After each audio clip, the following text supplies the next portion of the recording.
every Tuesday we check in with our school districts to see what's going on in the hallways of our classrooms.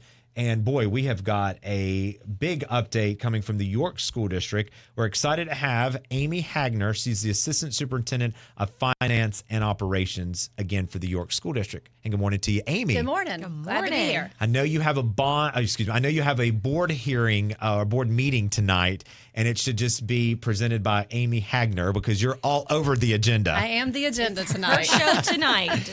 So we're going to cover a lot of ground this morning, and we want everyone we're going to keep everyone up to speed, but we're going to throw a lot of numbers and facts at you, and we want to make sure it falls in the right place.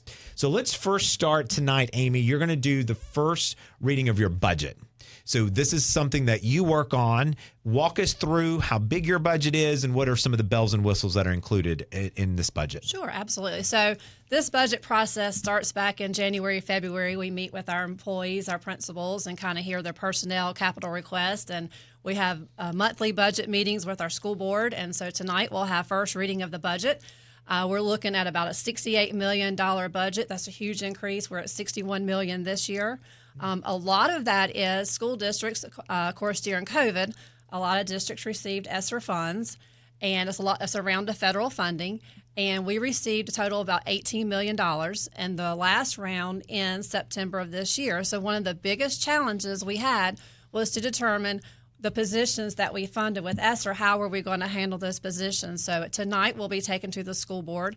We'll have 23 and a half ESSER positions that we're going to absorb back into the general fund.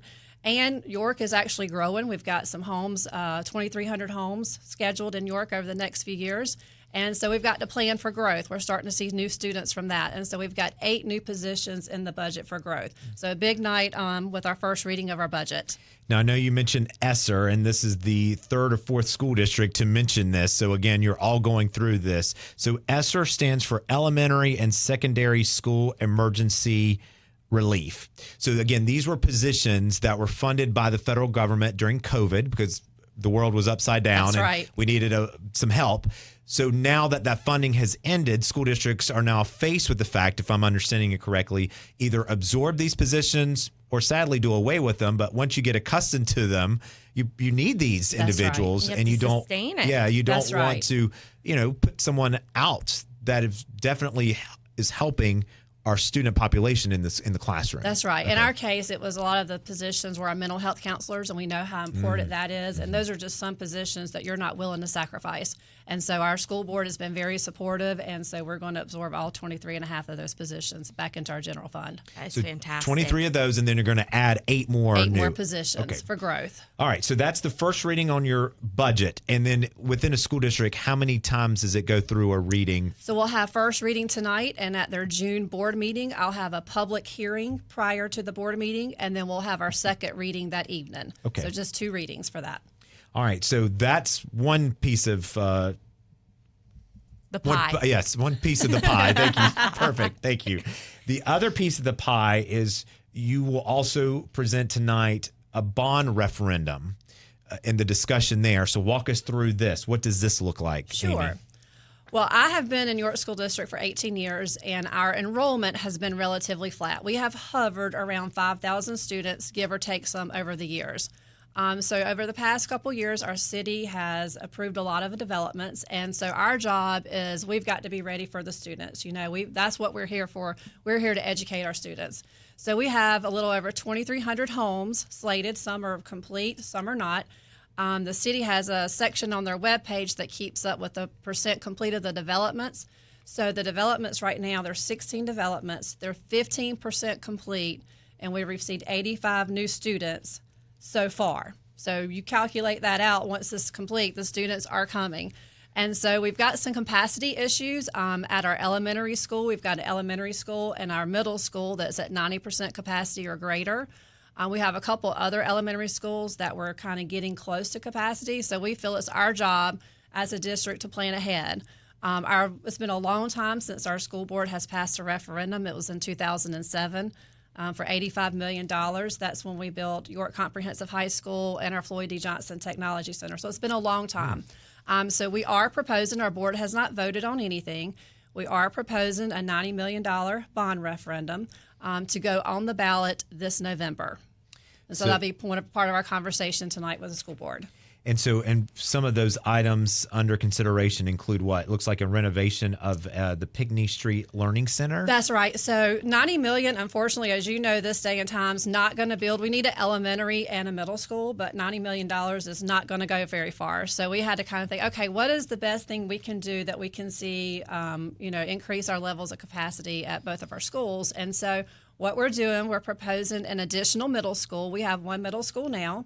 We're proposing an additional middle school. That'll be a 6,000 through 8,000 student capacity. And then we have Pinckney Street Learning Center, which houses our alternative program, our adult ed program, parenting partnerships, those kind of programs. We'll relocate those programs, location to be determined, and we'll completely renovate that and turn that facility into an early childhood center, which in turn we can move all of our 4K classrooms out of our elementary schools into our early childhood center, thus giving us space at the elementary level until we can come back at a later time. So we had to figure out, what could we do for $90 million that, we'd get the most use out of. So those are our plans. If there's any money available, we'd like to start purchasing some additional land. As we know, land in York County, sometimes that's hard to find, and it's getting more expensive, And we're very fortunate right now that our school board years ago, I think back in 2010, purchased about 130 acres. So we do have land currently that we can put this middle school on. So that's what we'll talk to the board tonight. And again, this is just being presented tonight, so the board needs to sign off on this, so to speak. That's right. And does this, what will this look like for taxpayers?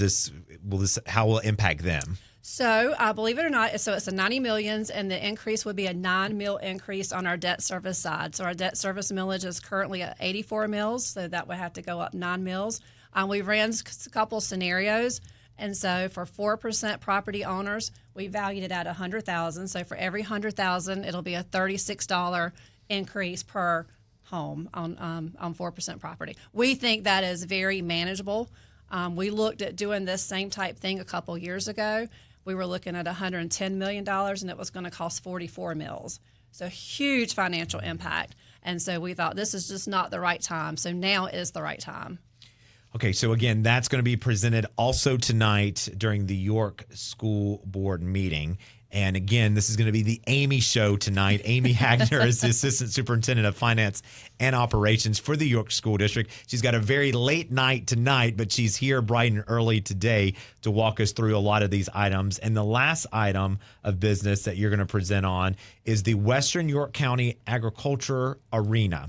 So walk us through this. We've heard about this bits and pieces, but tell us what's being considered and how it's all kind of coming together. Absolutely. This is a project that I am super excited about. It's one that I think has been talked about in York County for a long time. I know several folks have tried to build an arena in the county. It's something that's very important for our ag and our FFA kids. And so it's kind of stumbled on my plate here about a year ago, and I formed a steering committee. It's a committee of about 18 people. We have representatives from our York School District, Clover School District, both foundations of the school district, and community members who just have expressed interest in doing this fundraiser and doing the ag arena. And so we've met monthly. We've hired an architect to help design this.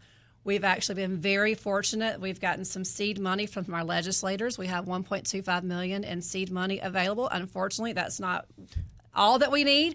We had a huge fundraiser, kind of a kickoff event the other Friday night where we invited folks in the community to attend. And so basically our next steps are to just continue to fundraise. One of the things is this is going to be a completely fundraised project. It's a partnership between York School District, Clover School District, and York County 4-H, but we will not have any taxpayer dollars going to the ag arena. We will either try to request grants or fundraise or continue to ask our legislators for help in getting this project off and started. One of the exciting things is the school district has land out in Hickory Grove. We have about 97 acres that we will build the arena on. It's right across from Hickory Grove Sharon Elementary School. So we were excited that we had that available and just really looking forward to it. I think one of the things that stood out to me with this project, I heard one of our students talk about this, was you think about all your sports and your programs in your schools, and every kid that's involved in the sport program, they have a home court.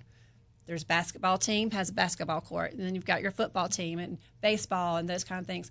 Our ag kids do not have a home court. There is nowhere in York County for our students to go to. And so I'm just really excited that this opportunity is available not only for York and Clover students, but for all students in York County.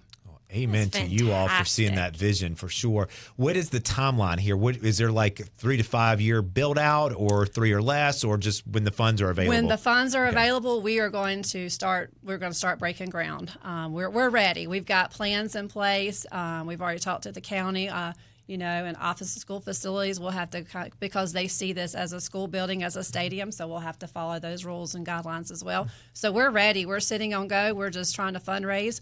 We do have an active website. It's wycaa.org. And we've got all of our information is on our webpage. We've got it all on social media. We have a Q&A section as we've gone out and talked to the community. We've had lots of questions, so we try to keep our Q&A page updated. We have renderings out there every time we present. We have those presentations available. So really trying to encourage people to go to our webpage and get more information. Amy says she and others, they have crunched those numbers. She has her hard hat and shovel ready. I am ready. She's going to ready it up. Yes. Well, Amy, tonight is going to be a very big night for the York School District as it's really planning for its future in so many different facets. And again, we appreciate your knowledge and leadership to bring us up to speed here on Palmetto Mornings. Again, Amy Hagner is her name, and Amy is, I want to make sure I get it right because this is a very important job title. Assistant Superintendent of Finance and Operations for the York School District.